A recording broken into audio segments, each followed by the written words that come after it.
د افغانستان په بازارونو په ځانګړي ډول پلازمینه کابل کې په بېمخینې ډول د تیلو او غازو د بیو تر لوړېدو وروسته اوس موټر چلوونکي عوام خلک وایي چې دې چارې له سختو ستونزو سره مخ کړي دي. د کابل ښار یو شمېر اوسېدونکي زیاتوي چې په بازارونو کې د تیلو او غازو بیې ډېرې لوړې شوي دي. د دوی په خبره له دې سره مهاله د کابل ښار په ځینو برخو کې د لیني موټرو کرایې هم لوړې شوي دي.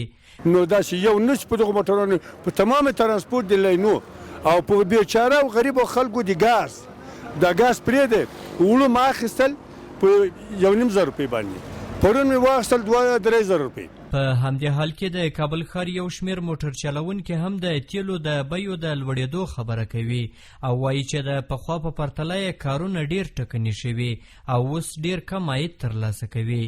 تیل خو بها ده، تاسو ته مینه ښه معلومه ده. تیل ورځ ته بر قیمته کېږي، کرایه په موږ اندازه د په 12 روپۍ اول چې ته په خپله ته د کور نه پکه په 2 باندې 10 باندې څه رقم پوره کوې. که موږ 15 روپۍ کرایه واخلو خو یا 20 روپۍ واخلو خو خلک هم مجبوره دي، خلک هم تانه ډېر مجبوره دي. دوی له حکومت څخه غوښتنه کوي چې په دې برخه کې کوټلي ګامونه پورته کړي او په بازارونو کې د نفتي موادو بیې کنټرول کړي. خواست ما همیز به عدالت است که اگه ذره غریبی زموږ غوښتنه دا ده چې د تیلو بیې راښکته کړل شي. اوس خلک هم غریبان دي، که د سوارلۍ موټرو کرایه پورته کیږي 20 یا 25 افغانۍ کیږي، څوک نه پکې ځي. د خلکو اقتصاد ډیر خراب دی. ارزان باشه که به تاکسیوان هم واره کنه، به میکولگی واره کنه.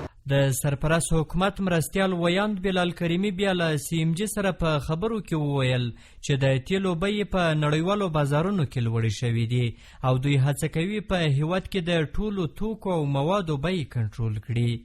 بلې و دغه د نفتو د قیمتونو د لوړوالو ستونزه چې ده اصلا جهاني ستونزه ده، منطقوي ستونزه ده. په نورو هیوادونو کې په جهاني سطح باندې د نفتو قیمتونه لوړ شوي دي. طبعا پر افغانستان باندې هم منفي اثر لویږي.